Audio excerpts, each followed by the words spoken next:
peoples of the universe, please attend carefully. The message that follows is vital to the future of you all. But of course it is. Of course it is vital to the future of us all. Everything, you know, I will say you cannot get to the person you are now without every step of the way to get you there. So listening to this this stream is vital to the future of you, because this I am actually creating the future right now. Hello, good evening, everybody. How are you? What is going on? I had a bit of a epiphany today that we're going to talk about early on in the stream. I have a bit of an interesting thought, something that's been racking my brains for a long time. But, you know, coming up, what do we have to talk about? We do have to talk about the Civil War in Star Trek, which I have insider information about. So I don't know how accurate it is, but I hope it. I mean, seems feasible. So I got that. We got. I really want to look at the immersive experience thing. That looks good. I'm actually really. I mean, they hired Vanessa Redgrave. Not Vanessa Redgrave. What's her name again? Whatever her name is. Kate Lethbridge-Stewart. I'm like, okay, fine. That's impressive. You've impressed me right there. And they did. So we have to watch. So, I mean, that's an attention to detail I like. And I think they're going to, like, just sever it from the current era, which it seems to be an ongoing thing. Doctor Who magazine severed from the current era, like no mention of it at all. And like, I think that again is an experiment. I don't know. I really don't know. It's very look. The issue is, on reflection, a bit tatty. You know, I was like, when I did my review earlier, I was like, well, you know, what's my review of it? Like, it's up to you. Really. I went through it with you. It's up to you. But now, you know, on hindsight, you got one very, very long article about a commercial, an ad Tom Baker made in 1976 or something. Yeah, it's like really, who cares? Yeah, it's like the untold story of the old-fashioned lemonade story. I mean, like, it's untold because nobody gives a crap, darling. Emily Cook desperately trying to fill up the issue. Then they got like a ridiculously long. What was it on again? It was like goes. Oh, I don't know. It's like goes on. Oh yeah, goes on saying how great it was in the 90s when Doctor Who was off the air. It was brilliant, and reminiscing about oh, them were the good old days. They're saying them the days that are coming. Right, it's coming because my thesis for this was. That yeah, it's very, very hard to make Doctor Who now, and it's much more expensive to make Doctor Who.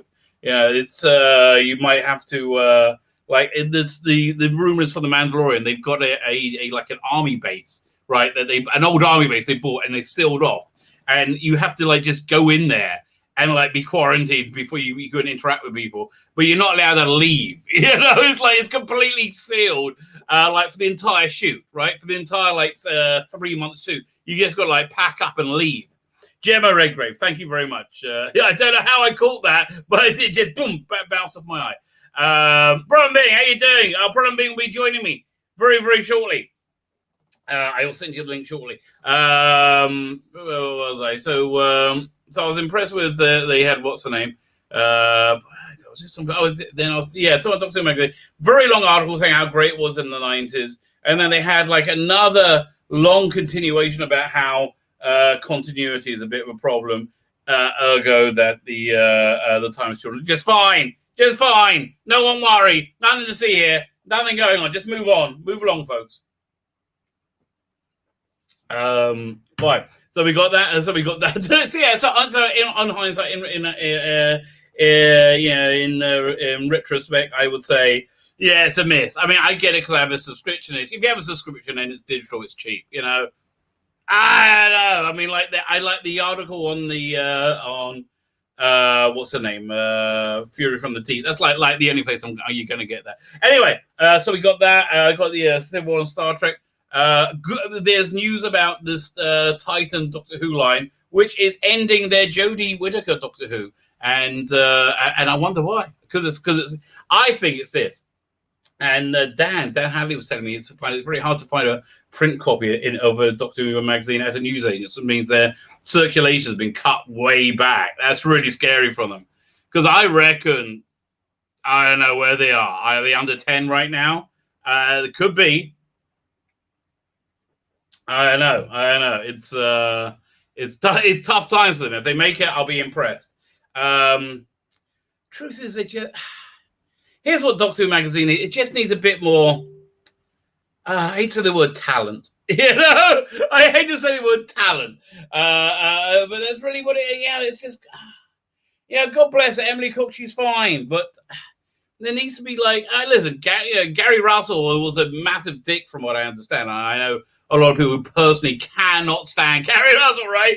Like on a personal level. But he ran. He knew Doctor Who. He loved Doctor Who, right? I never questioned his love of Doctor Who, and he ran that magazine with that love. And I think that love was in it for a long time. Thing is this: if you gotta love the current era, I just don't think you can love it. So I think that's why it's like lacking that love that it used to have. Oh man, I wish I could work on that. I could turn that round. I could totally turn that round. Mad Magazine, that's even easier. Mad Magazine's published for like over 70 years, right? 76 years, I think. 73, I don't know. And then, SJWs took it over.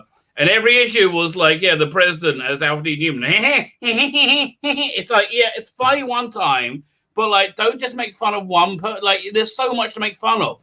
And so it folded. Can you imagine how good Mad Magazine would be if it made fun of both sides of the aisle? And how great that would be for society. How wonderful that would be for society, right? It'll be like a magazine we could all buy. And we were like, okay. And they can take the piss out of ourselves. And we can laugh at ourselves a little bit. But the trouble is, the SJ Jumpers can't laugh at themselves because they're ridiculous. If they laugh at themselves, they're going to start crying. That's why. So anyway, here's my epiphany. I'm going to bring Problem Being on in a minute because I would like to hear his take on it. He is, I would say, intimately involved, much more closely than me. This is my epiphany. The world went crazy. The world went crazy. People went nuts about 4 years ago. But I don't know if it was just. I think they were already nuts, and I think that the president, that flame-colored hair, was the thing that just lit the match. They're already ready to blow. They're already crazy. They're all and like. So what happened, right? What happened? Like, how do they get so noisy? Like, how do they get like running our freaking lives? Like, well, how did everything get to be like like? And what was the turning point? And I've said this for a while. And for me, the turning point was same-sex marriage. Same-sex marriage. And my problem was this: I couldn't work out what is the connection. I can't connect the dots. Why would one cause the other? Now, this is where I am on same-sex marriage. I have a bit of a unique take on it, right? So, look, I'm a rabbi. A biblical Bible thumper. So, and look, the Old Testament is unabashedly not pro LGBTQ. It's very clearly not. They're not on board for it, although it's not as not on board for it as you might think, though. Anyway, so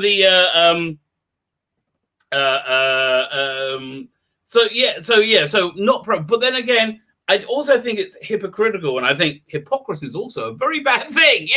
I think if we're talking about bad things, hypocrisy is a very bad thing. That a gay couple shouldn't have all exactly the same rights as a straight couple. I mean, listen, if you're in a society, which we are in, that doesn't differentiate between hetero or same-sex relations, right? If you're and you've been brought up in that, and you have generations of that, right? What are they doing wrong? Like, even by my crazy biblical standards, what are they doing wrong? Right? It's not fair. So I mean, and that's not even them subscribing to my worldview. So I'm a bit torn by it because I think the problem is this. I think the problem is when it was a word that had a meaning, and people went, "Well, what's the difference?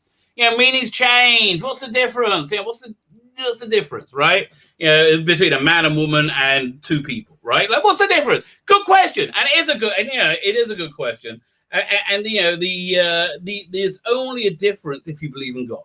If you don't believe in God, you're 100% right. If you believe in God, then it's like checkmate. But if you don't believe in God, I mean, the Judeo-Christian conception of God.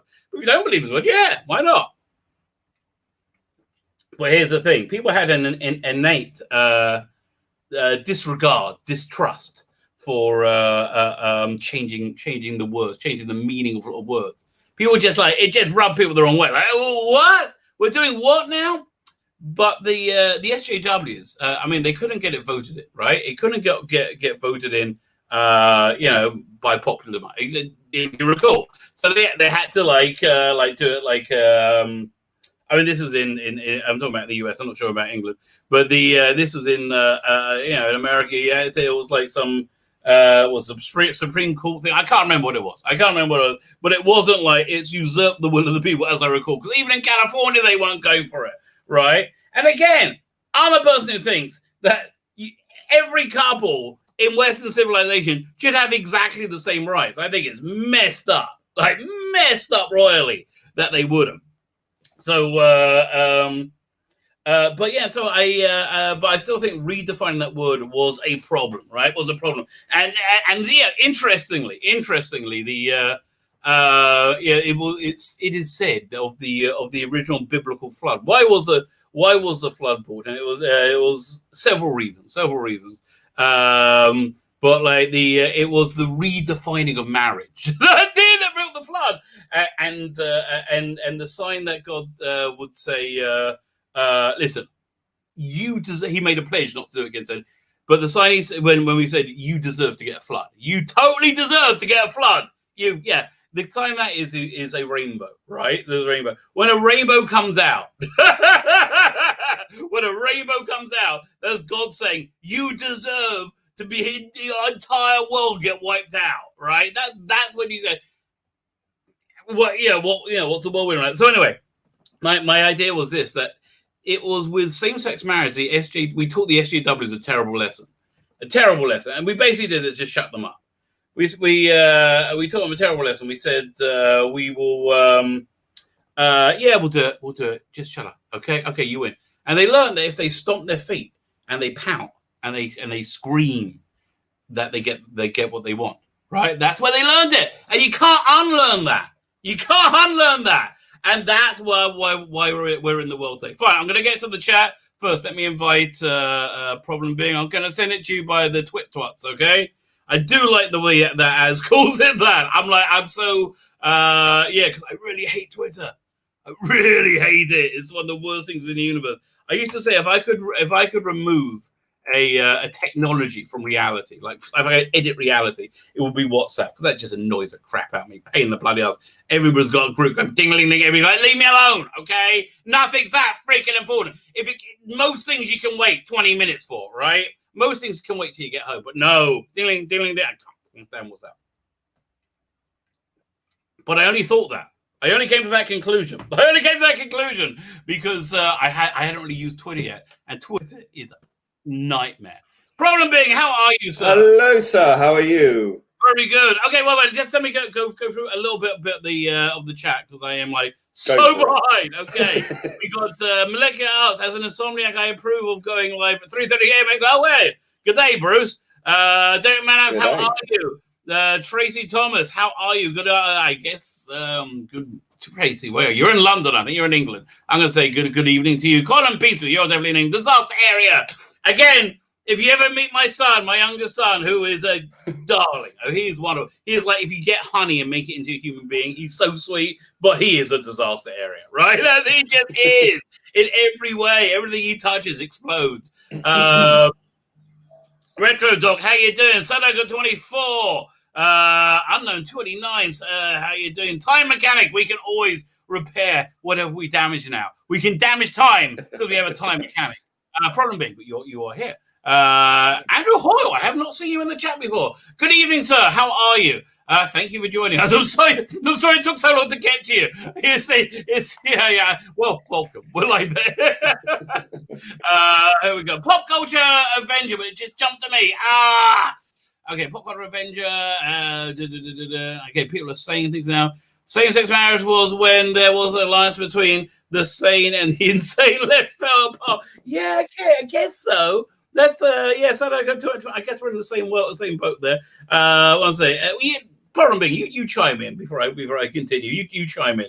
What are your thoughts? Because it was that same-sex marriage when the ball went crazy. I think where it sort of went a bit askew was when I can hear myself. That's really weird. I think it's your end. Anyway, yeah. I think where it went a bit awry was we got the same-sex marriage laws. Everything was equal. Actually, it was more than equal because straight couples couldn't have what do you call it? Reach round, I think, is what you're looking for. No, Rabbi. Civil partnership. Civil partnership. Okay, so that's true. they couldn't have that. So it actually had to go to court. No civil partnership for you. Get to No church. civil partnerships, yeah, but we could have marriage or civil partnership. And apparently civil partnership has more rights than marriage. Really? So that was interesting. Yeah. Well, there you go. Yeah, but I think once we achieved that, I think I was certainly happy. I think that's it. Everything's sorted. Yeah, fine, we're all good. That was like they did like fine, you get that, we all chill. But Yeah, no, all good. No. crazy. What happened? How I perceive it as is that a lot of LGBTQ plus blah blah whatever it is now is lost its shit because they realized that they were suddenly irrelevant, and they had to create. There's a reason that there is the expression drama queen, right? Yeah, well, it's adequately ascribed rather. Yeah, I mean, it's like after that you got organizations like Stonewall and people like that, TNT, Terrence Higgins Trust, whatever it is. They had to figure out a way of finding new ways to be oppressed. So up came the trans mantle, and that was it. Look, can't you just be? Well, listen, it was fine in the Victorian years. You were poor as shit, or you weren't. Okay, you could be everybody. It didn't matter what your color was. You could be in the gutter or not. There you go. That's fair enough. Everybody can be miserable. It took a while. I mean, if you look at there was a YouTube video I watched the other day. Actually, it was about the history of illegality of homosexuality in Europe, right? And it showed you there were some countries like France and places like that who'd never had a law on it. But it sort of grew, and there's places like Spain where it was like one day it was on, one day it was off, on, off, on, off. Well, there you go. That's the Spanish for you. Although being lesbian was never criminalized in England, was it? No, it wasn't. I think because what it was Queen Victoria. Yeah, this is another myth, but I think the story is that she refused to believe it was possible. It didn't even exist. So there was no law against lesbianism because I think it was deemed highly unlikely. I couldn't understand how you could consummate. Then you could. I think there's several. I mean, you can imagine Victorian pornography, Victorian pornography. Yeah, but I mean, if they had the internet, oh my goodness, if they had the internet. Yeah, but no, I saw like 1920s porn. I was like, really? And it really was. I was like, ew. It was all grainy and black and white. I was like, oh, I don't want to see that. Oh Lord. Before the age of plastic surgery, let me tell you. Or ladies shaving. Yes, exactly. I think ladies do shave a bit too much today. You know what? Is it all tied into the pedo thing? With that Netflix movie that clearly that's really blown up, isn't it? Okay, what's more of a pedo movie, that or Leon the serial killer? Leon the assassin, whatever. The one by Luc Besson. You ever seen that one, Leon? I years ago. Okay, that's one with Natalie Portman, and there's clearly a scene in it where, in between scenes, her and Jean Reno shag each other. Clearly. It's clearly. And she's like, I don't remember that. But yeah, I mean, it's French cinema. I mean, if anyone knows anything about French cinema, it's always been pretty pretty raw in that department. Not John Goodman. Was it Gary Oldman? Gary Oldman's freaking awesome in that movie. Well, I've uploaded what dreams may come as well. Was it you who hated it? Yeah, me. Okay. Listen, reevaluate it, baby, because it's just beautiful. I will. I mean, I'm given the opportunity. I mean, I saw it at the cinema when it came out, and I just left feeling like I just wasted my life. Just completely. I mean, it's beautiful. I mean, it's nice to look at, but I think it's so overly sentimental. I'm constantly finding myself surprised by Video Vault because I haven't seen these movies sort of for a long time, right? So Blazing Saddles, like, well, that's a bit more boring than I was like, oh, okay, listen, I'm gonna give it a pass. I like it, you know. But it's like, you know, or actually, I saw Dread about 6 months ago. I was like, I still haven't seen it. I've seen Dread. I haven't seen Judge. Well, no, what's the last one? Was that Dread or Judge? Dread. Yeah, that's the one I haven't seen yet. Okay, so that's the bed. Well, I don't know now. It's definitely the more adult of the two, right? But the other one is a bit more comic book quite a lot more comic book accurate, other than the casting of Stallone, right? Like if I could take what's his name from Dread and put him into the Stallone movie, that's the movie I want. Well, isn't it like Judge Dredd can't take his helmet off because he's had his nose shaved off to fit the helmet on? He's taken his helmet off many times. Right, let me go back to the chat. Make sure I say hello to everybody. Pop Culture Avenger, how are you? Man, just like I started moving and it went. Typical. Okay, Derek Mananas, yes, hello to you. Tracy Thomas, you're in Australia. Good day. Good day at like 4 a.m, whatever time it is. I like to keep you people occupied late night. Daniel Leach has a very good theory. We're going to be talking about your theory, which I think holds water, right? I do think holds water. Lee, sorry, I haven't replied yet. Lee, I guess I'm doing it now. Leonie Davis, how you doing? No, still more to go. 1 second. The Wolf and the Storm, how are you? Good evening. You're talking about the professional. Yes, the one. Thank you. Yes, I was. Okay, listen. Santa says they never shake. In between the scenes, you don't see it, right? You don't see it, but their relationship, it seems like they're heading in that direction, right? And then their relationship matures. After the next scene, they're like much more of a couple. Yeah, for me, I think they shag. I did. I think it was consensual and all, but it can't really be consensual with the 12-year-old. Really? Although, yeah. So yeah, listen. I don't know. Hollywood likes to have sex with kids. Apparently, I don't understand it. You know, listen. I don't understand. It's impossible to understand somebody else's fetish, right? Like I'm not going to understand somebody's into feet. Okay, you're into it. I don't mind. But that's sort of like, at that point you gotta go, ooh, I should check myself, you know? Like if I'm like saying, oh, wouldn't it be great to rape an 8-year-old? If you ever say that to yourself, you know, like if you ever get to that point in your life, you need help. Yes, you need help. So that's just my my emergency broadcast. For Hollywood. Unknown 29, how are you? They have another show on Netflix with pedo stuff. Okay, because look, Hollywood likes pedo stuff. Well, there is that film on Netflix, isn't there?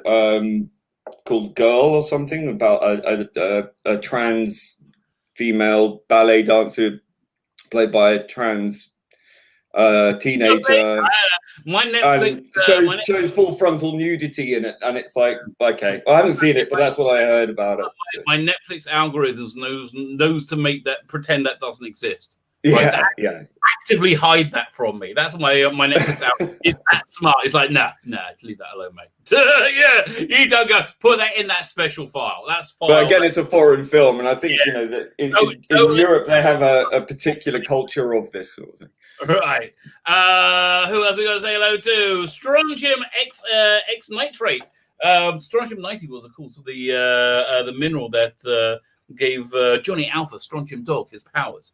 Have you ever seen the Strontium Dog fan film? No. That is good. It's as good. Okay. The best Judge Dredd is the Judge Dredd fan film as well. Judge Minty, by far. I shall have to check it out. Greg Staples, who's a very good Judge Dredd artist, he does a lot of the painter stuff with Judge Death. So he plays Judge Dredd, and he's brilliant. He looks just like him. You know what? I'm going to pull up. So you can go. TARDIS Time, how you doing? And Colin P. Smith.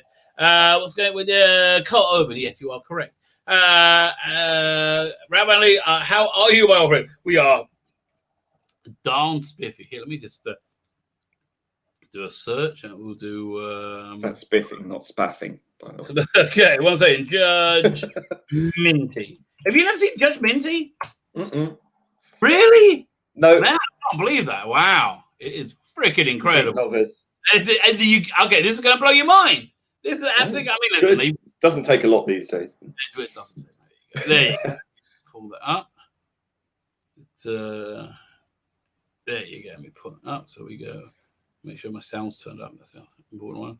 So we'll just like play the beginning of it, so you get kind of see. But the beginning bit's freaking awesome. That's good.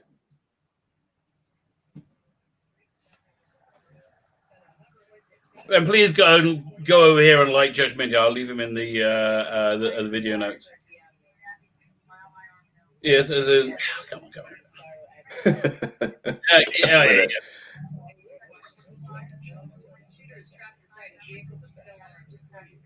Like this to me feels like Judge Dredd. Yeah, it looks it too.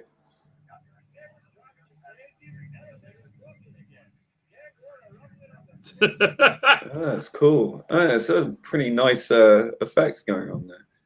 It's so cool. I mean, again, it just feels like Judge Dredd to me. Yeah, that definitely looks like a mega city. Right, and it's like the one in Dredd just didn't work. It looked like Johannesburg because that's what it was. You know. Oh yeah. Isn't that cool? Yeah. He looks like he means business. We'll watch the first couple of minutes because until Judge Dredd shows up. So that's just damn cool. He's got the chops. No, that's not Dredd. That's his tutor judge, an old judge. Yeah, but he's got like that. Yeah, he's got that good. Yeah, he knows what he's doing. Yeah. Well, like, look, this is right out of 2018. No movies cut like. Just do this. How complicated is that? Just do this. When fan films eclipse the Hollywood blockbusters, it really does tell you a thing or two about the mentality of Hollywood. I got one of those helmets. Do you wear it often? That's cool. Yeah, I mean, like again, in the CGI, like the 3D rendering, like indecipherable. I mean, you see all this is done on green screen. Like a lot of this is on green screen. Yeah. But I mean, for the budget they've got, it's so really well done. And also, again, the story matters as well. So right. Well, it spends most of his time in the Cursed Earth, right? Like he has to. Look, I'll spoil it. It's only 20 minutes long. He takes a long walk after this, right? He survives, but he takes a long walk. I wonder how much they raised. Yeah, he's great. I'm the master Joe.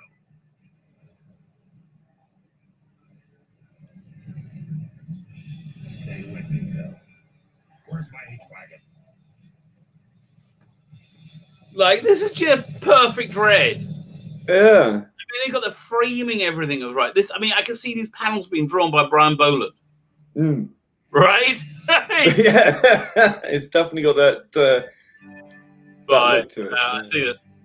Yeah, that's great. We're basically done with the fun stuff.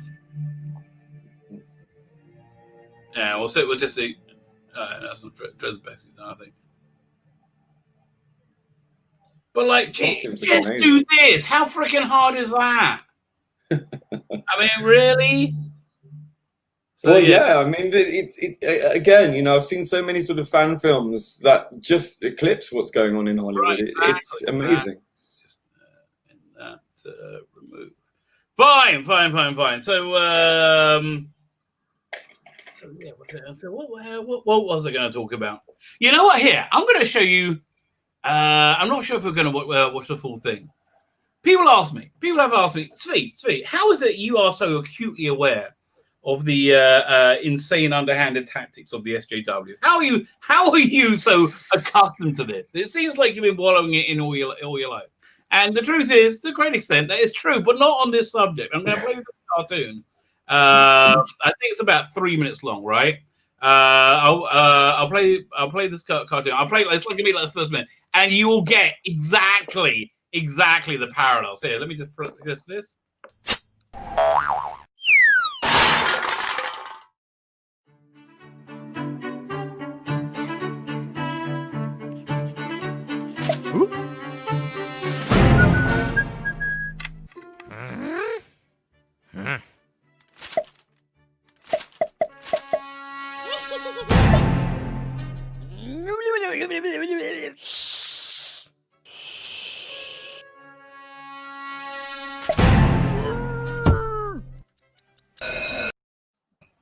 You know what? I decided it's much better if I play it on YouTube, and that way we can like talk through it. Yeah. Okay.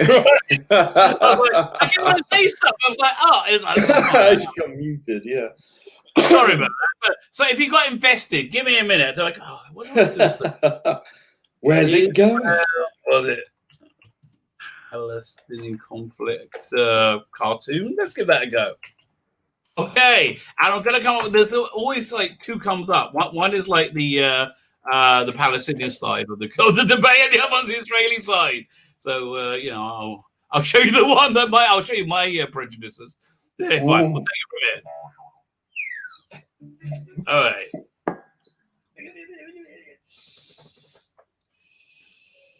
God, so like, yeah, does this not seem like an average day on Twitter to you?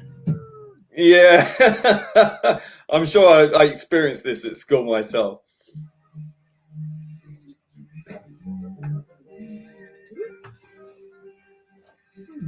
You know, they could just cut to the end right now because, like, okay, we get the idea. The kids annoying each other. Come on. Oh, there's only like 3 minutes long, but still under 3 minutes.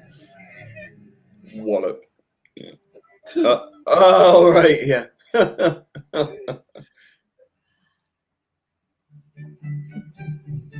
I guess they wanted to get every detail in. Yeah.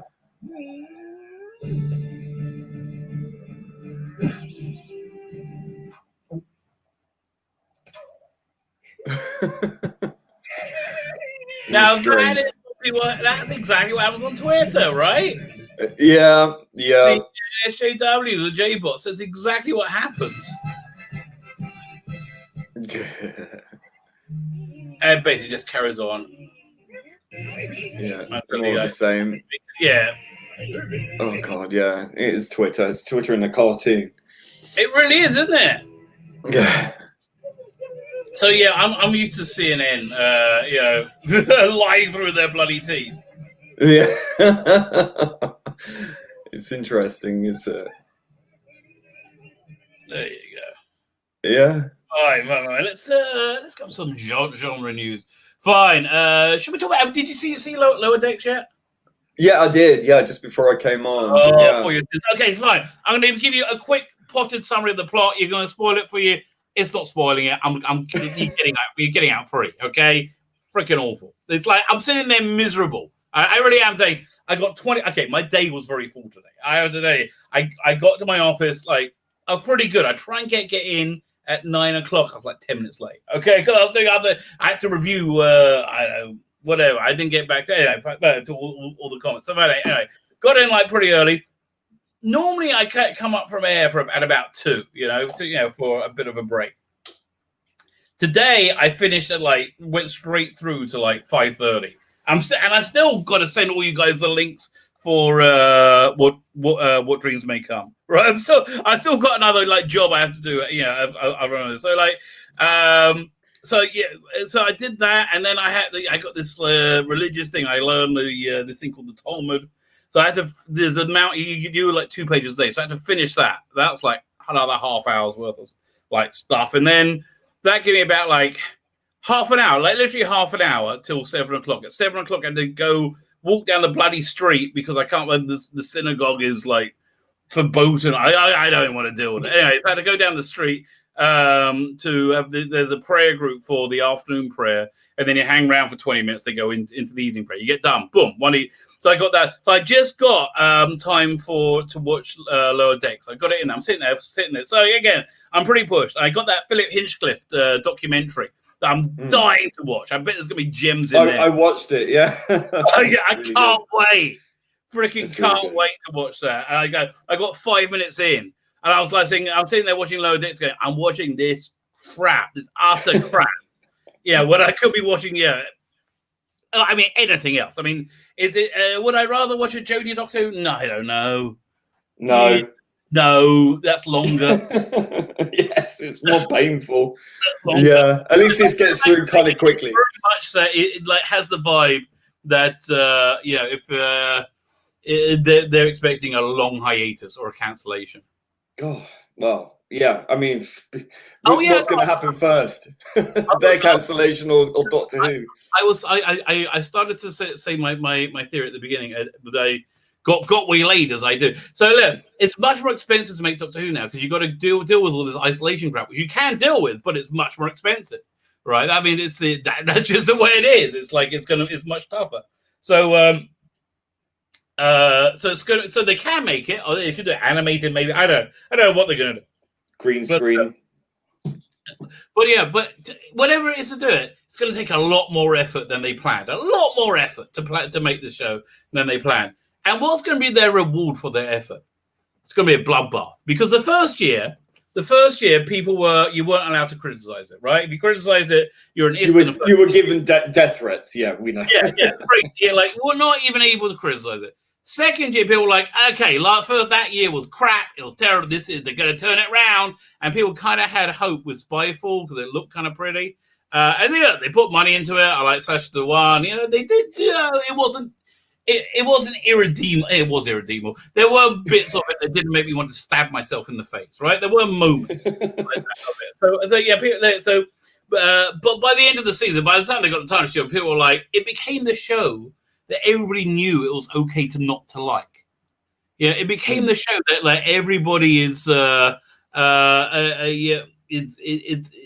it's crap. It's like it became Crossroads. If you're alive in the 80s, Crossroads make fun of, right?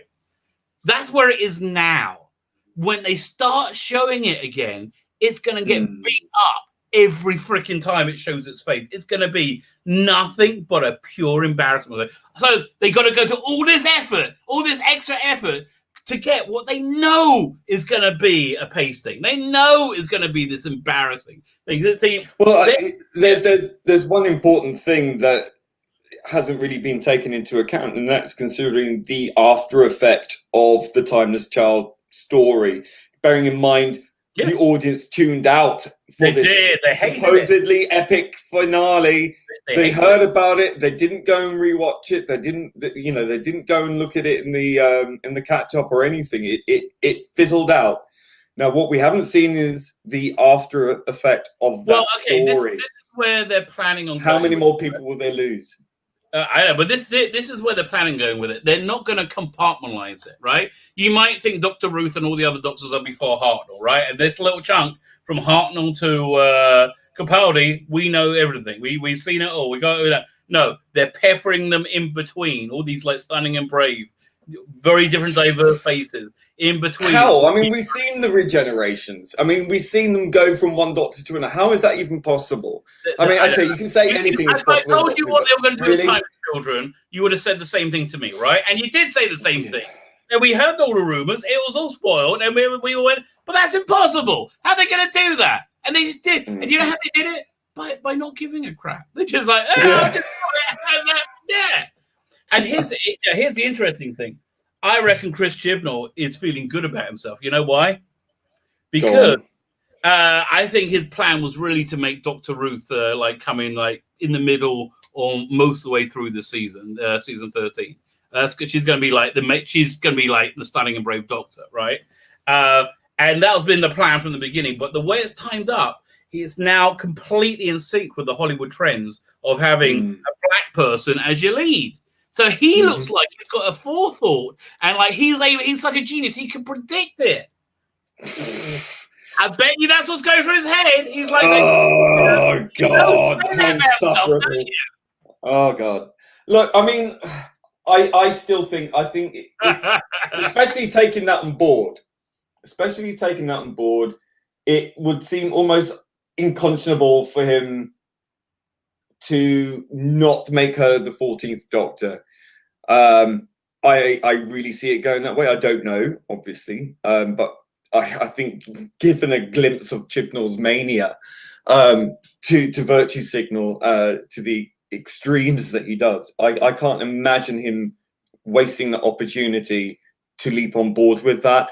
I think that we've seen her. I think he wanted to be that kind of, look how I've introduced my next Doctor. I've done it, in this different way. Because he's all about doing things differently and experimenting.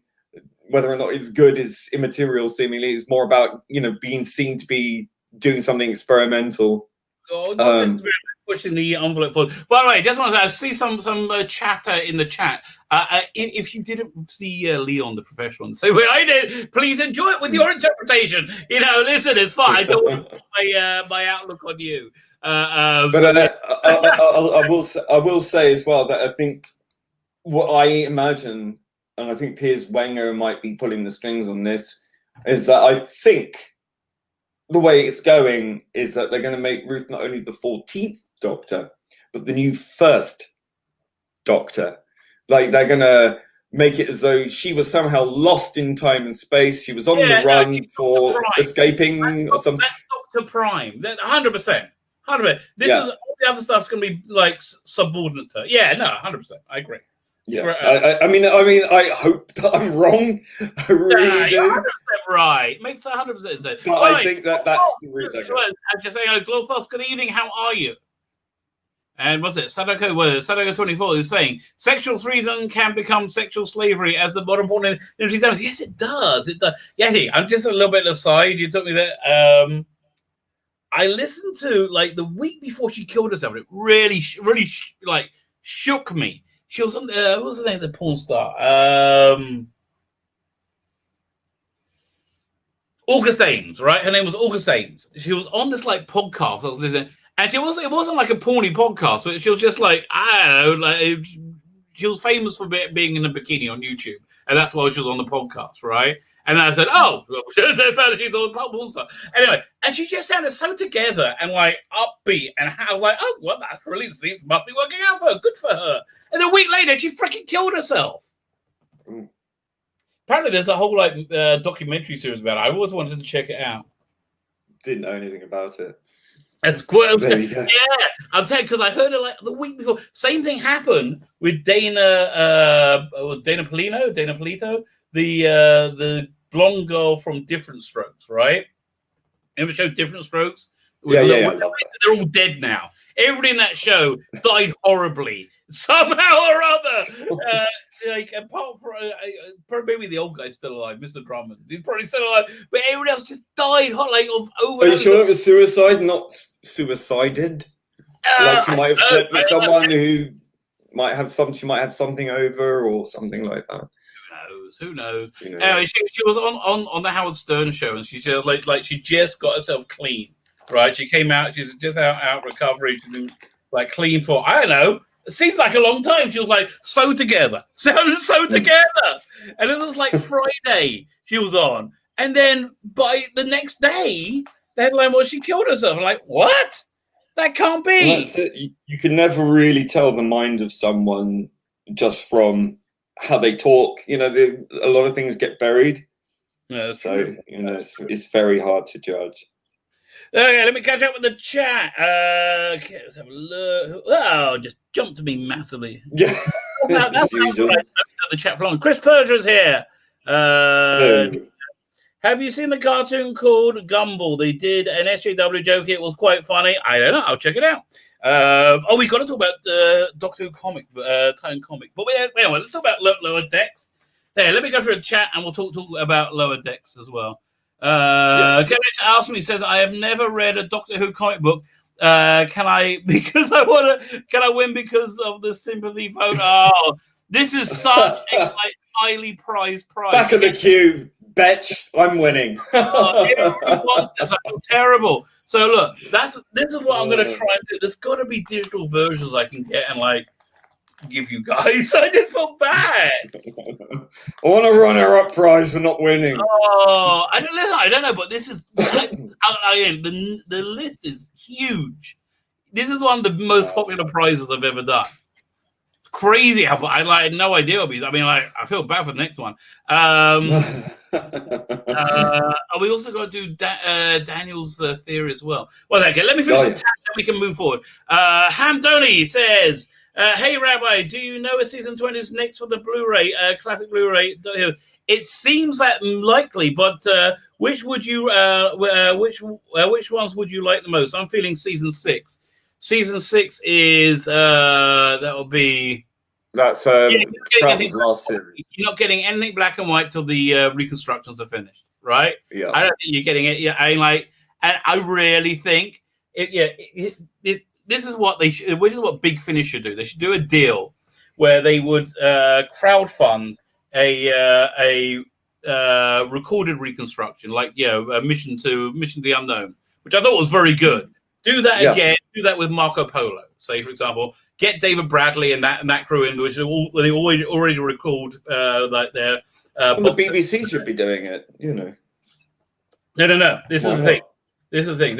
This is the marketing plan, which makes it brilliant. Okay. They should crowdfund it. The only way you get to see it, is if you're one of the backers, because they're not going to make it commercially available. They're going to gift it to the BBC. That way, essentially, they get in the business of making all these reconstruct. They're paid for it because it's all crowdfunded. The fans get it, and the BBC gets it. Everybody wins. Yeah, that's a pretty good plan. So, but they'll never do it. I don't know. Everybody in the chat, go and suggest it's a Big Finish somewhere. Everybody go and write it into Nick Briggs. It's a good idea. I really think they're looking good idea. And they want to get into crowdfunding as well. The other thing they should do if they want to do crowdfunding is they should do that last Jago and Lightfoot box set that they never did as a series of graphic novels. That would go. Yeah.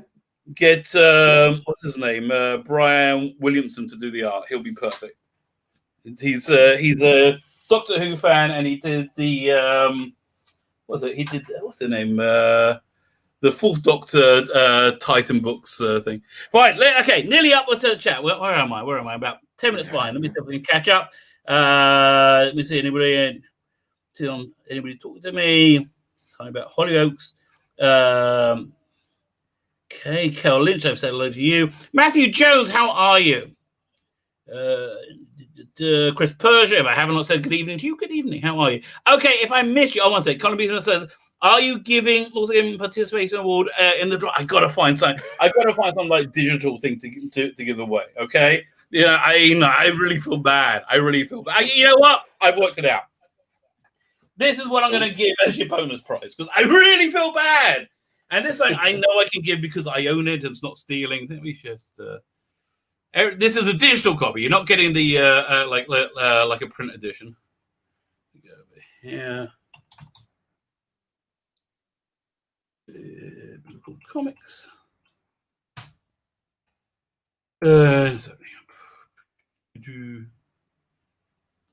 Thinking about it? Yeah, just thinking about it. I'm already excited. Okay.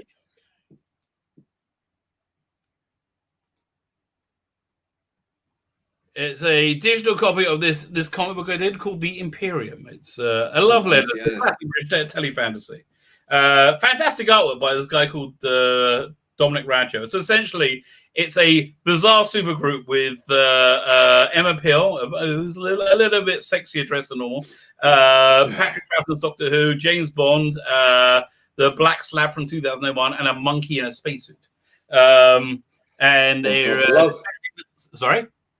What's not to love? What's not to love? They're defending the 1960s from threats beyond reality. So this is the opening. I think I got this. One second. Where is it? The Imperium. Got the Prisoner as well.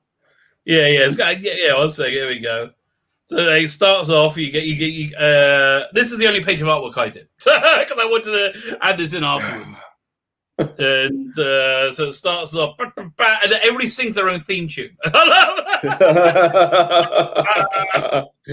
love it. And that overcomes here a Aston Martin goes da da da da da da da.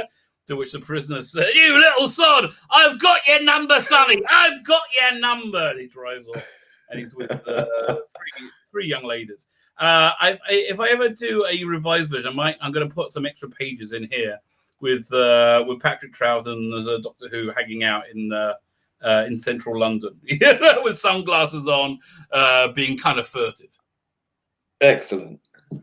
So anyway, so I'm going to send everybody a digital copy of this comic book, which is kind of like a pilot story, and I'll show you my favorite bit. Where is it?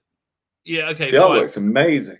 Oh, it's fantastic. I'm so happy with it. It's okay. So for some reason, I'm not going to go into, the monkey puts a dead body into the supply closet and takes out the toilet paper because to make room.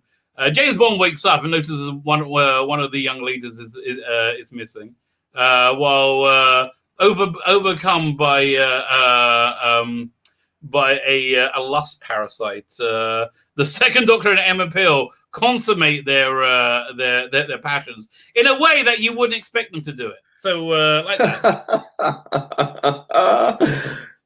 Brilliant. The monkey throws a bog roll at the alien parasite.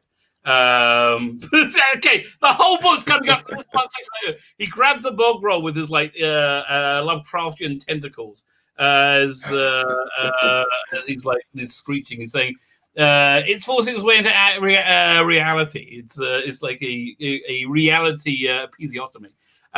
James Bond then walks in saying, "What's going on?" To which the through the toilet roll. Exactly. Brilliant. There you go. Okay. That is so good. Who enters, please get in contact. I will send you a digital copy of this. Right? That's amazing. It's cool. It's got. I'll tell you. It's got all. It's got the making of it. It's got. Do I have any? 1 second. Let's go up here. Yeah, you can't really see, but it's got the full script in it. And like the notes on script, you got all the artist's original artwork as well in it. So there you go. That's the backup prize. Nice. Okay, but yes, all you have to do is apply. I'm glad you asked me, Gordon P. Smith. That was actually a good idea because I was feeling really guilty. Now everybody goes, "Oh, screw you." I'm like, "Well, screw you, buddy."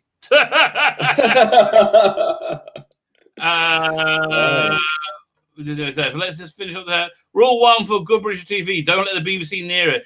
I saw this quote online. Somebody saying that BBC has to get over the idea that they are the moral backbone for England. They're not. They're assholes. They're not.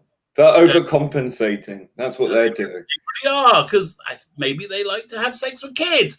That does seem to be like. Look, I mean, has anything changed since Jimmy Savile's time? Like, I don't get it. I really don't get it. Like, really?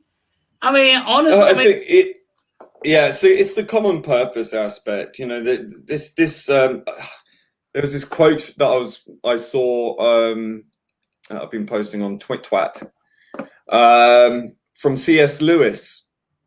I think this quite prescient from his day to ours, where he says, and I quote, "Of all tyrannies, a tyranny sincerely exercised for the good of its victim may be the most oppressive. It may be better to live under robber barons than under omnipotent moral busybodies. The robber baron's cruelty may sometimes sleep, his cupidity may at some point be satiated, but those who torment us for our own good will torment us without end, for they do so with the approval of their own conscience." Yeah. Oh my God. That is so true. That is terrifyingly true. It's so depressing. Let's look at this next news item, which I want to do time fracture, but this is actually, it interests me a little bit more. It's more in my wheelhouse. Colin says, "Should I tell him I was joking?" No, really. I'm actually glad that you said, because I was really feeling guilty. Okay, I really was, genuinely. So there's news for Doctor Who magazine. Titan's Doctor Who magazine relaunches with 2 doctors, Rose Tyler and the return of some cult favorite 70s villains, and a de-emphasis on the current series. But I don't doubt. I think it's probably too late. I think it's too little, too late. But let's read the there's breaking. This is only 5 hours old. Breaking news. Earth's original rulers return for their throne in Title Comics' new Doctor Who comic book series. Okay, fine. Tell me plot details. The longest-running Doctor Who comic book series is being relaunched for a new #1 this November to feature not only the current Doctor, but David Tennant's Doctor and a return of Who cares? Doesn't matter. You put her in it, you might as well not put anything. Who cares? It's not going to make a difference. It's like it's the dumbest thing ever.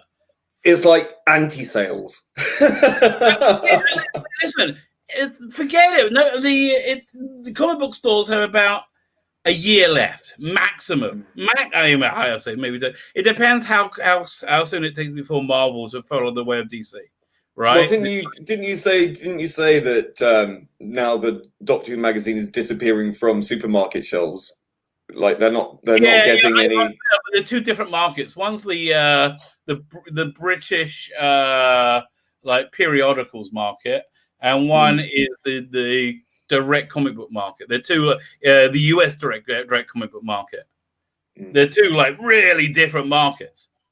And I honestly don't know how it's doing in how Doctor Who magazine is doing. You need like this professional account to get up to the minute sales data. You can get it up. Well, I won't buy it. I refuse to buy it because ever since they got this new team in, I mean, they're all under 30.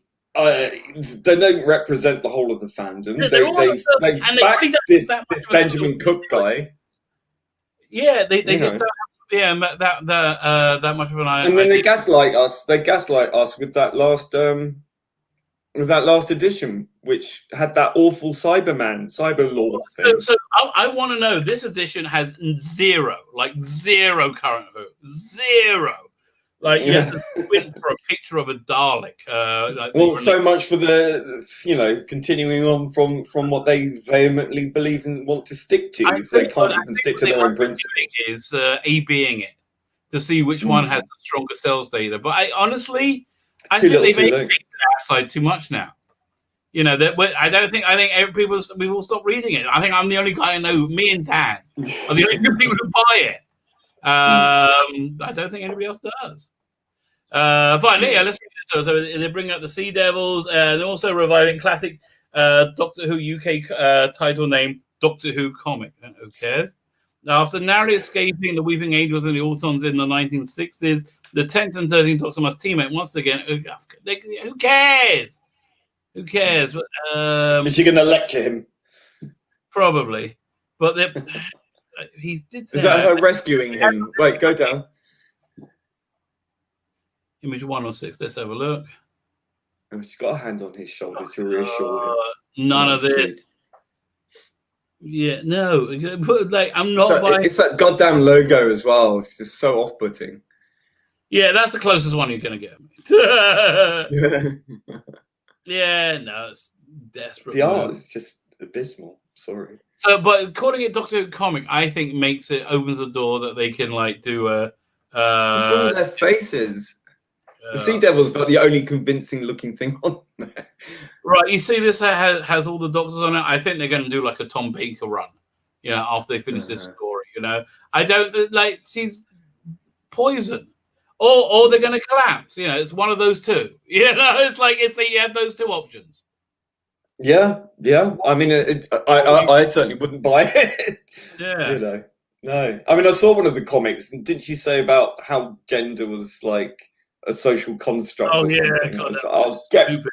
With this really face. Oh my God, so annoying. Oh no. I mean, like, and the artwork was just so. I mean, is that supposed to even look like her? Really? I don't know. No. I don't know what you're thinking. I know. Oh, next thing, let's look at Daniel's theory. It's quite keen. Yeah. I'm glad you reminded me though. Hashtag my theory is awesome. Yeah. Hashtag you're right. I remember. I glanced at it and went, "Oh, that's quite clever." Okay. Came up with a theory last night. Shadow of the Daleks 2 involves the Fifth Doctor investigating his murder in one of the stories. What if River Song, because he's also in the River Song, 10th Doctor River Song set, shoots him in the 10th Doctor River Song box set? As we know, 5 appears there. And interestingly enough, both come out in November, and Jonathan Morris is working both. Damn good theory. Damn good theory. They're doing a stealth crossover. Yeah. I bet. Listen, they're not. They're stupid. Why? If you make it, you'll make. If you make the story good, people will buy it. Yeah, and if it's got characters in it you like. Right. Actually, by the way, I worked out what they should have done to make Time Lord Victorious really work, right? To make it really, make everybody excited about it, and and they would have tripled their sales, right? They should have done an audio recording, an audio version with David Tennant in it and Paul McGann somehow as this core story. But here's the thing: live broadcast them recording it. Right, so you can even put that on BBC because they don't have any bloody content. And people would watch that, right? It'll be cool. You put the music and the sound effects in. That's a really good, compelling show they've got. And then it's the recording session. Then they got the disc and the download to sell. Mm-hmm. And they've given everybody access to this event, and everybody's invested. Nobody has a clue what's going on with it, like what the story is, where to start. It's so convoluted. I know they got this flow chart of every release. It's not a flow chart that just tells you what crap you can buy.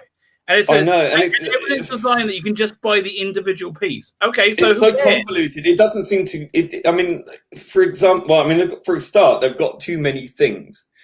And they're not charging a reasonable price. Let's put it that way. I think it's expensive.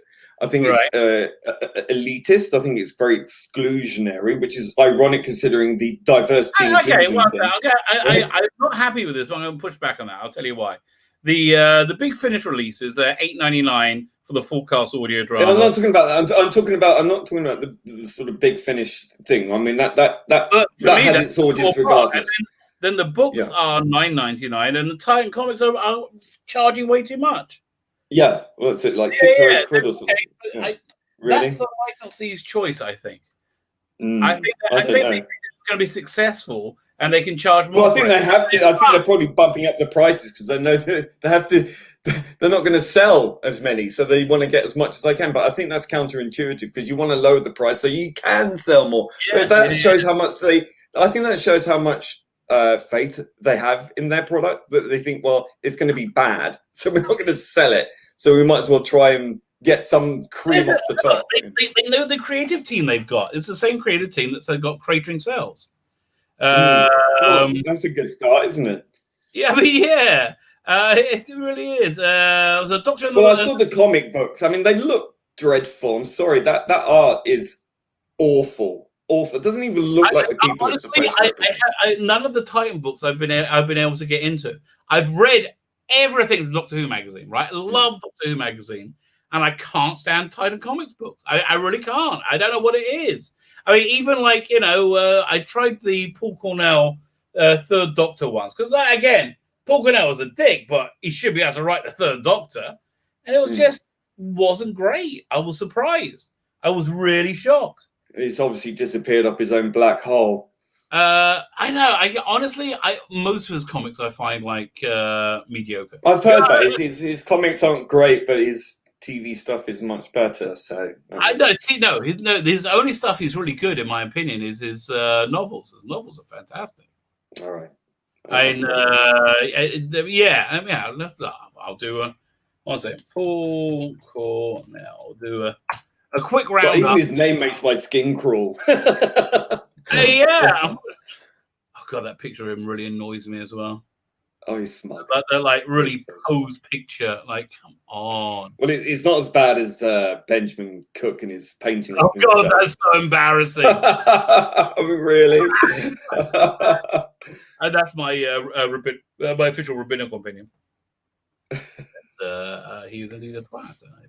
If you look at there you go, handed by God himself. Listen, look, I am God's personal representative in this chat. So I don't know what God thinks. I don't know what God thinks, but I think he's a bit of a twat. Fine. So let's go. Twat though he is, good writer. The Time We're Revelation, that was by far the best of the initial Time We're in trilogy. Very, very good book.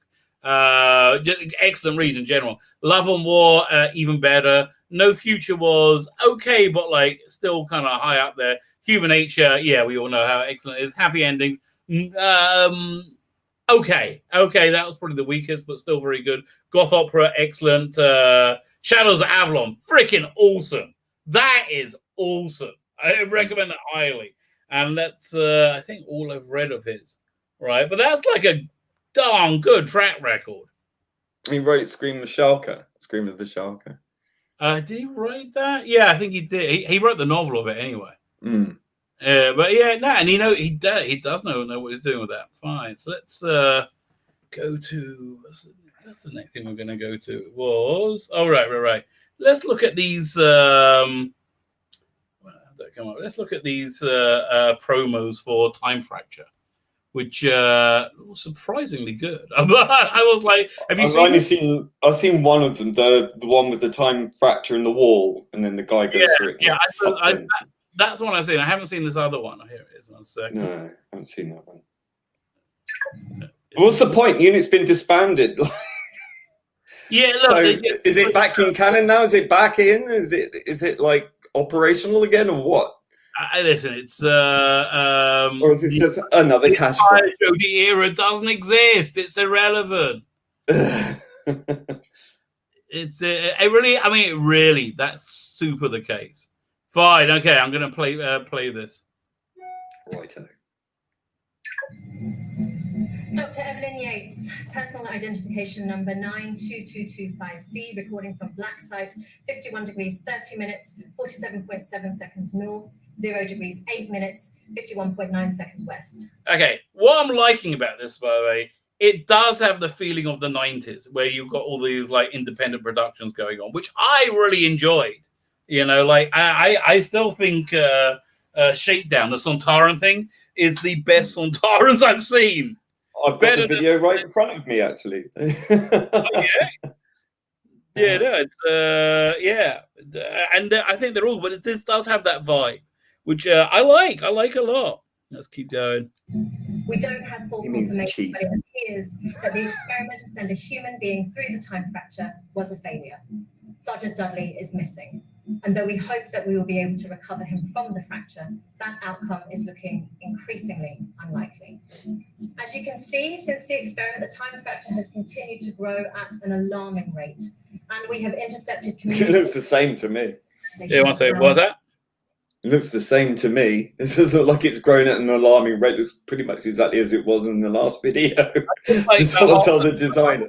Different size things they put in to put the door. I thought, listen, you know what? If they say it, I believe them. I don't remember enough to like. Who wrote this? Do we know? No idea. But yeah, we'll get the website of this. Maybe it'll say there. The world reporting time anomalies increasing in both frequency and scale. This danger is real. It is growing, and something within the time fracture is Social distancing. Obviously, at this moment, another human being venturing inside is out of the question. We now understand that the fracture is far too unstable. The energies within too potent for anyone to travel through unaided. But there is a solution. We'll send you instead. Technology, the vortex manipulator salvaged from the Black Archive. Oh, member berries. What's that? Member berries. Oh yeah, no, yeah. It's not only that, but I think I'm not sure. Is it member bearers, or are they saying, "Listen, we're real Doctor Who fans. You notice there's no current era crap anywhere. You know, please come to us." But is this a standalone thing, or is this like part of the Time Lord Victorious thing? It's or is it nothing to do? Victorious, but everything's standalone. Right. Okay. Just keep going. A portal stabilization gateway. A PSG. A device that would balance and maintain the energies of the time fracture to provide, in theory, someone with the opportunity to travel in, safe and uncompromised. So this is clearly the premise for the immersive thing. You go in there and you go for all different like times and spaces, right? Mm-hmm. Is this a place you have to go to physically? Oh yeah, they should totally do it as a virtual thing. They did it as a VR. Man, they would do well with that. I would so buy that. It's a bit weird in the time of social distancing, isn't it? It shouldn't be too hard to do this as VR. I mean, listen, they do like limitless porn in VR. It's like the only thing VR. You could just do interactive,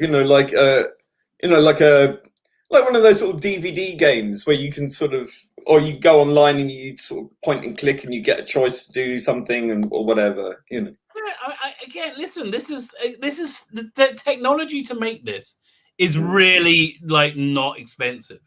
As a virtual experience, and I just think they're crazy not doing it.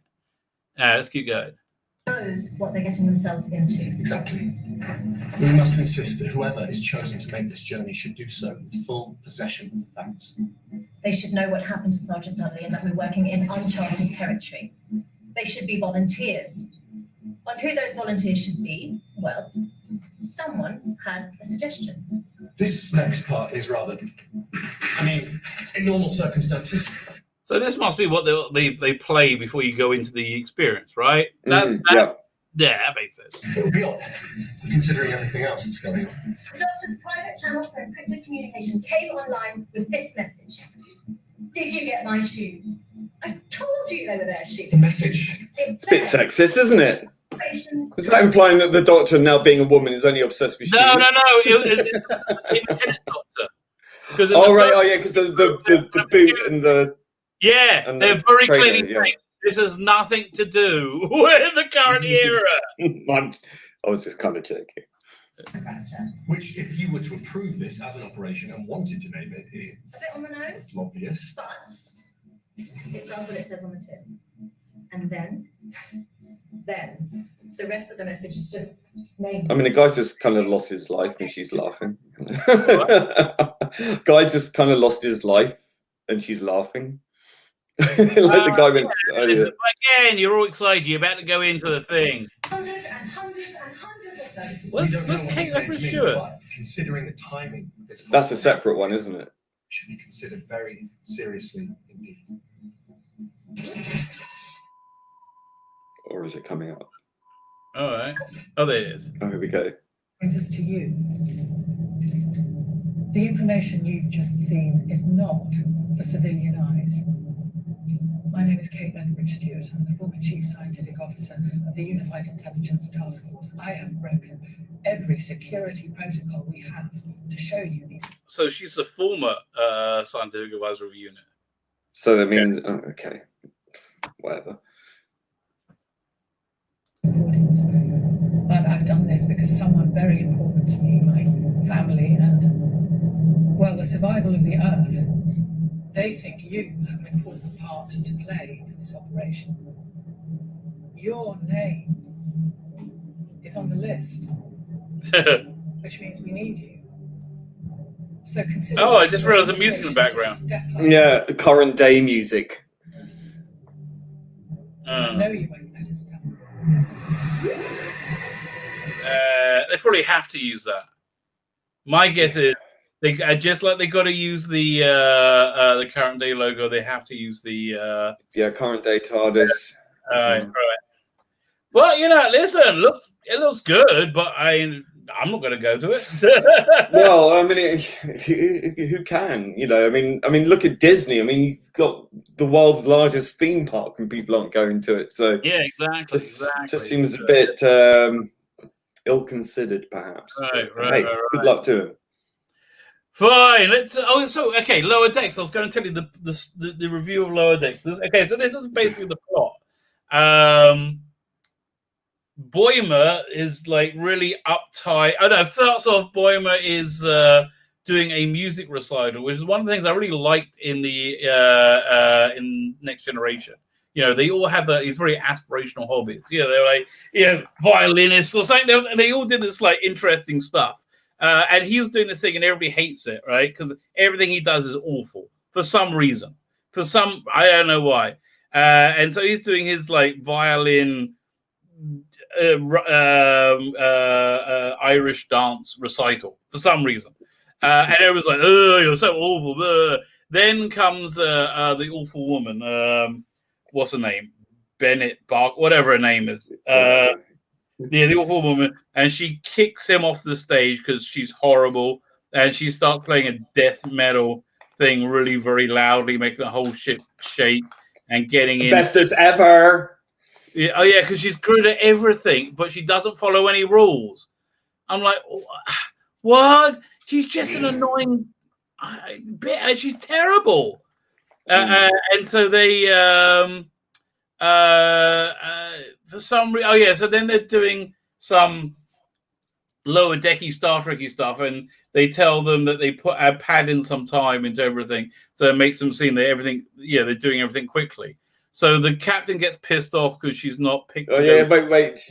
They got this kind of slackers code, and it's like because everyone operates on this thing, probably by her suggestion. And it's like just buys more time, and she comes out with like these margaritas or something, So she's drinking on duty. Oh yeah, That's what and Mark, by the way, sorry to be a bit of a fanboy, but also replicators can't produce alcohol. So, boom. I know this because I wrote a spec script for Voyager like 20 years ago, or whenever Voyager was on, before I was married. Must be 25 years ago, right? And part of the thing was B'Elanna Torres had a worm program so she can get the replicators to make Romulan ale. I was like, okay. Cool premise of the episode. It's called Year In, Year Out. I figured they're on this like very, very long, voyage going. So I was going to do a whole year in one episode. I thought it'd be like one of the cool episodes of MASH, So I'm not sure I ever sent it in. I don't think I did actually. Should have done. Never mind. Fine. What was I going to say?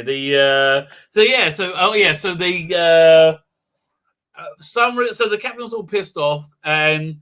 Then Boimler accidentally tells her about the buffer time. She gets pissed off, saying nobody's allowed any buffer time and everything.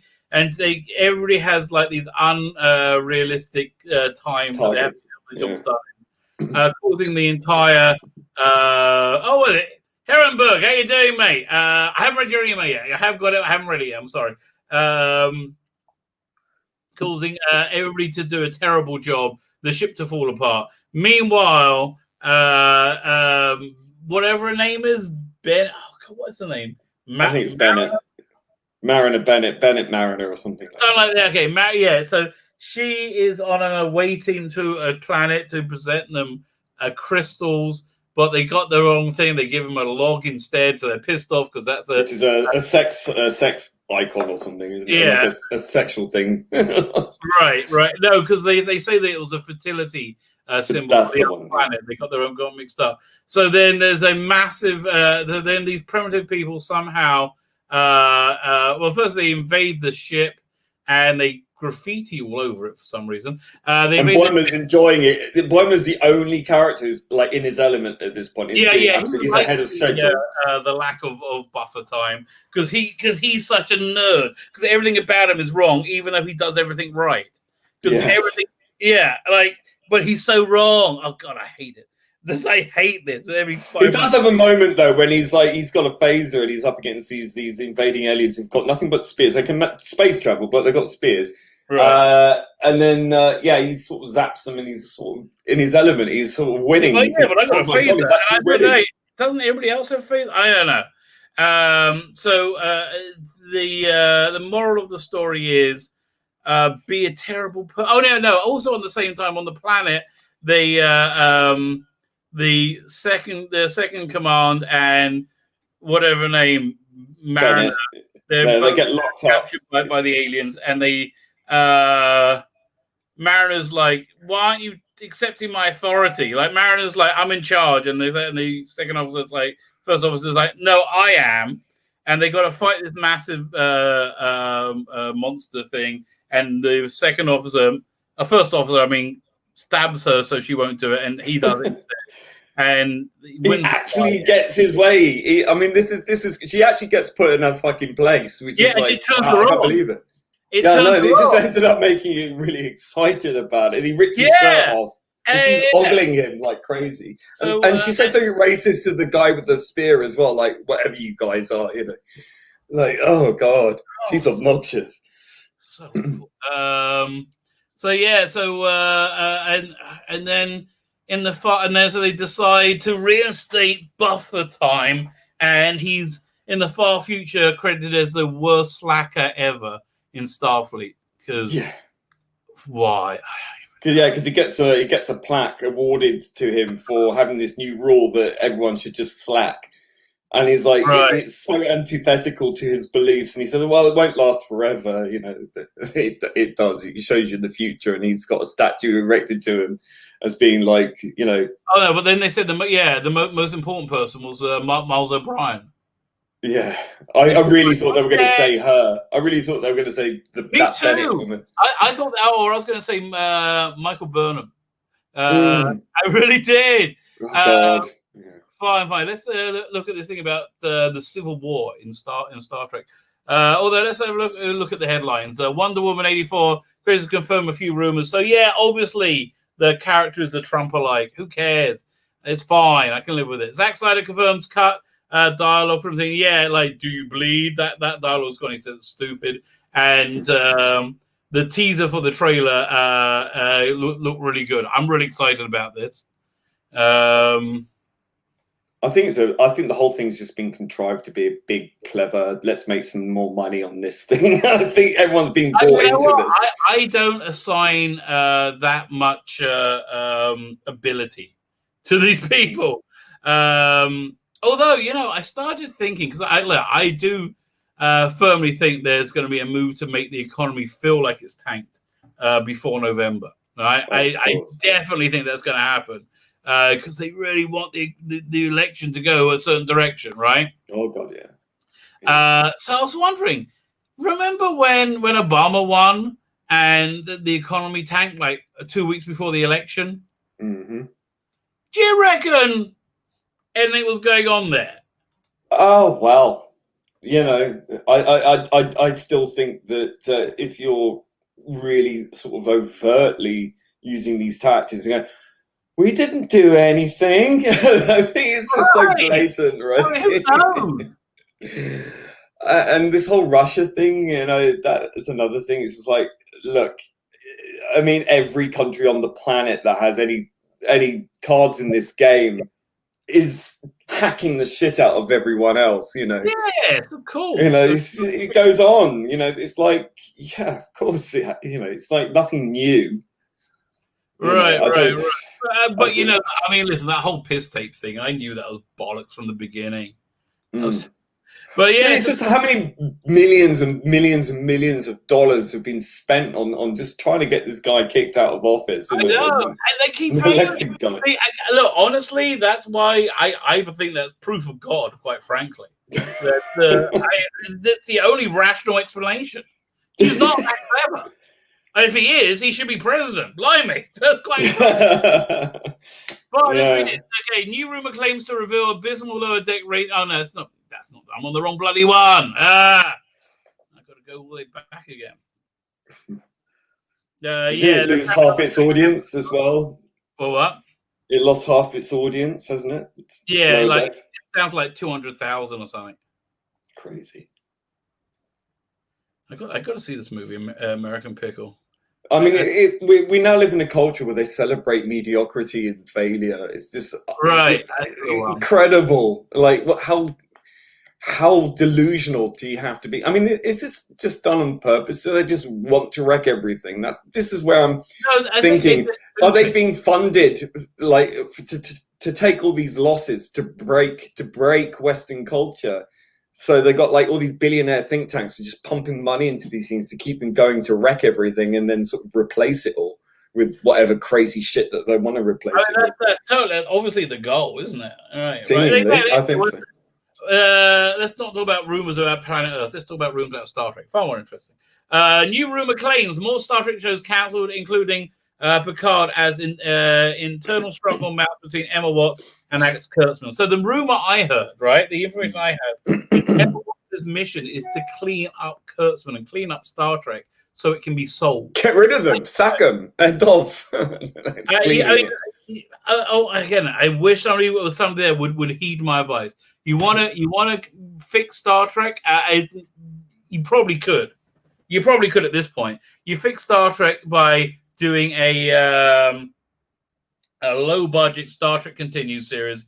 Get Vic Mon whatever his name is, and the guy who played Scotty, and the redheaded chick, right? Get those three, recast everybody with real actors. Thank you for your service. You will find. Let's get real actors in, and not Ethan Peck, because he was useless as well. And you could do a season for what you spent on half an episode of Picard. You take the other half episode of Picard's budget and you give it to an Axanar. So make Axanar and put it on CBS All Access. Make the fan films kosher again. And then if you're going to do a big budget thing, but don't need to do it too big budget, get Robert Meyer Burnett or somebody and do the Enterprise show with Anson Mount. Just get rid of Cousins.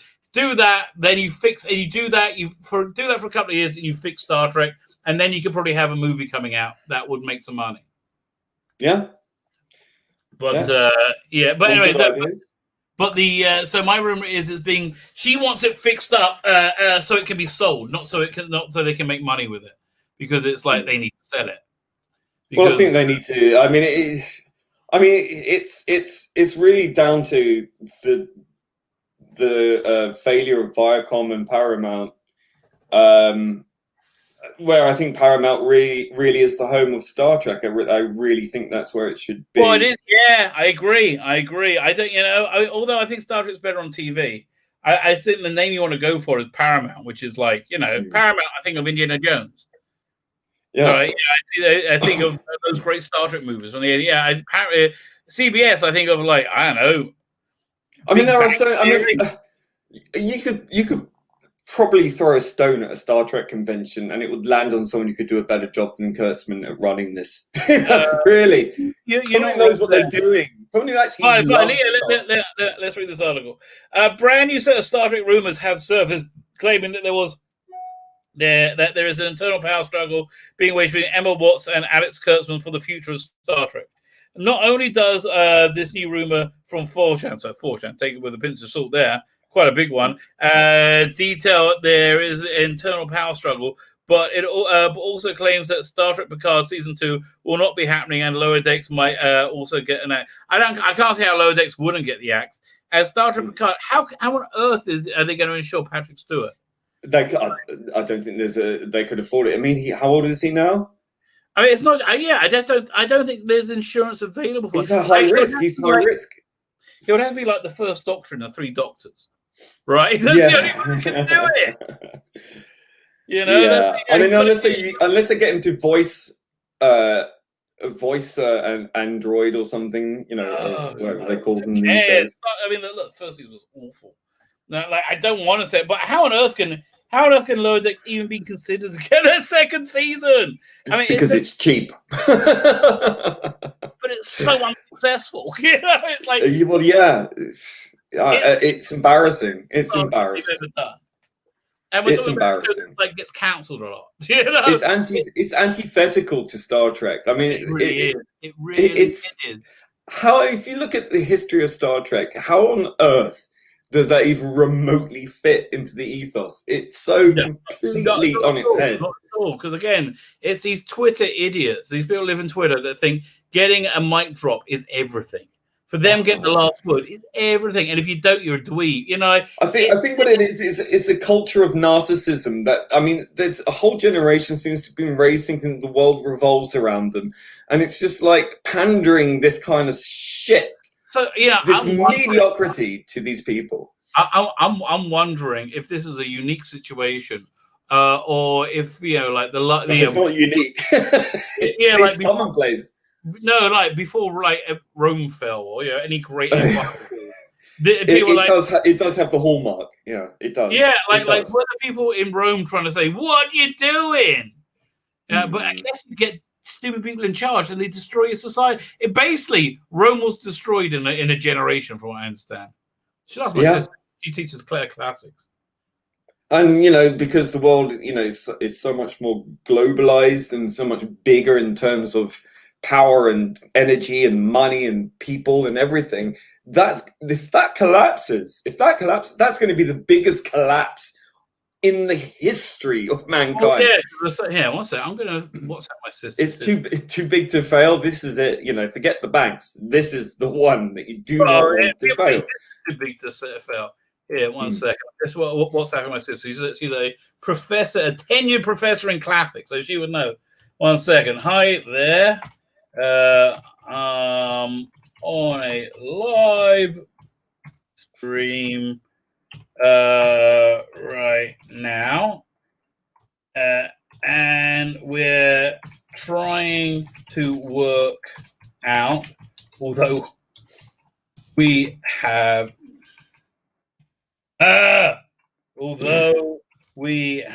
zero, I should just record this as a voice note, zero idea how long it took Rome to fall.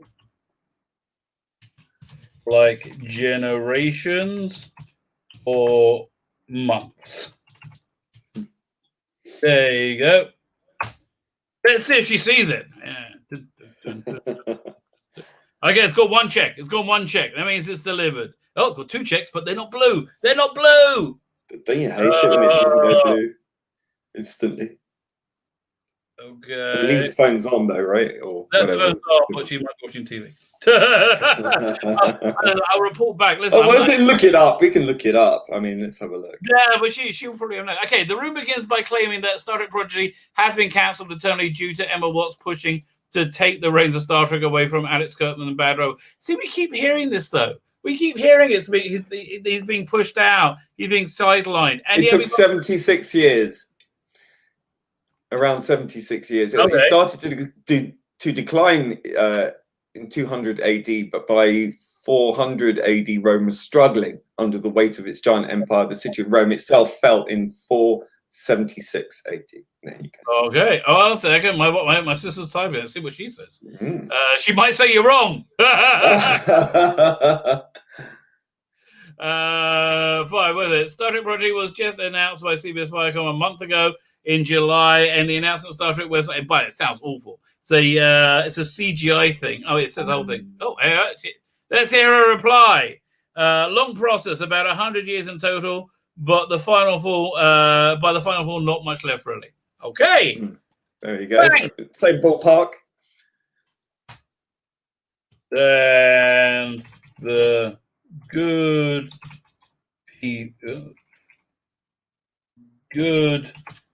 people of YouTube, thanks you as well. That's you lot. The Empire never really recovered from the crisis of the 3rd century. Okay, I kind of want to ask, but I kind of want to wrap up the podcast. It's getting to 10 o'clock for me. Forget it. Okay, I will have to wait for another day. Oh, economic crisis, plague, etc. Kind of right now. Okay, fine. I am asking. Okay, fine. Let's finish the thing. So, yeah, Star Trek Project sounds freaking awful. Yeah, it's as a CGI, a group of lawless teens who discover a derelict starship and use it to search and adventure, meaning and salvation. So this is in the what's the name future, in the Discovery future. What future? Yeah, forget it. Yeah, that was kind of wish we weren't going to see this. It was announced, expected to debut in 2021. Who cares? Blah blah blah. 1 second. We're getting additional information in. Plot barbarian invasions. Okay. Shall I BLM or not? No, I'm going to leave that. I don't want that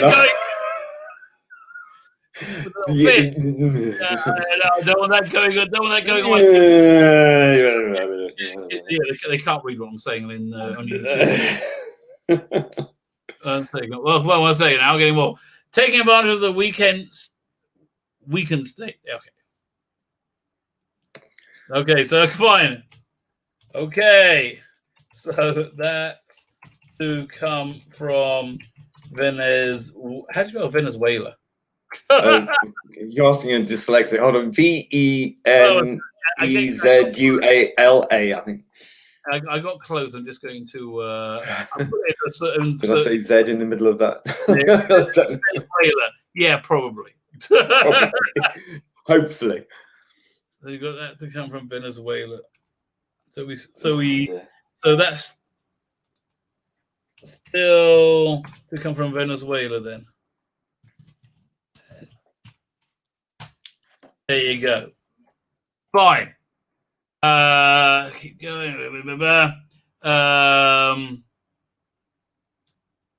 Yeah, okay. So it was getting a fine. He's talking about this stupid thing. It's hard to imagine the show will be cancelled 7 days. Yeah, totally. I can imagine that. Doesn't it go up a bit? It's like the advert under it. It's like he's got his feet there. It's like really weird. I know.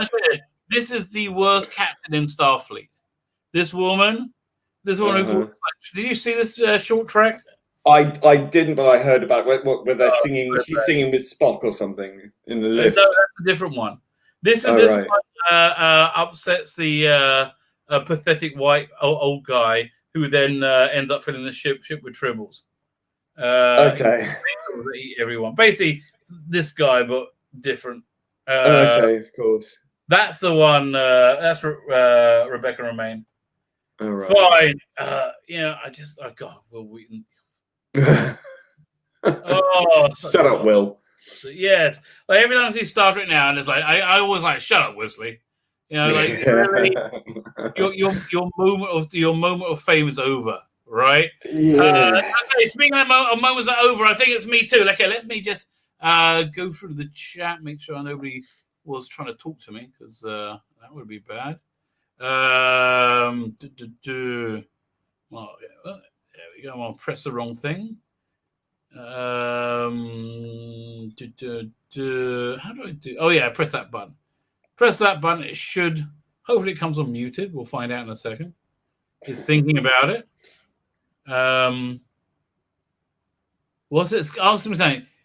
What was the new YouTube live control room? Do you want to go live? I am live, you ding-a-ling. The joys of modern technology. Start. Okay. Oh, shut up, idiot. Fine, I'll go in another direction. Okay, we're not. I'll just go. That was so annoying. Oh, so let me see. Let's see if the sound comes on. Hopefully, it going to come unmuted. I bet it sounds okay. Thinking about it. Oh, come on, man. Okay, now he said the black box on. No, it's not muted. All I'm thinking of now is right on time. Okay. There's no chat. Oh, here's the chat. Fine. Let's have a quick look. Go through the chat. Anybody trying to get my attention? Can you discuss? Okay, I did that. I think I got everybody. I think I got everybody in the chat. Yeah. Wow. I think I've got everybody. No, fine. Okay, yeah. So listen, I'm sorry. There can only be one winner. There can be only one. As they Me. The comic book prize. But it's a lucky. Oh, somebody asked me had I mailed anything out. No. No, second. Let me show you my pile of stuff. Takes a while, but it's worth it in the end. Yeah, maybe.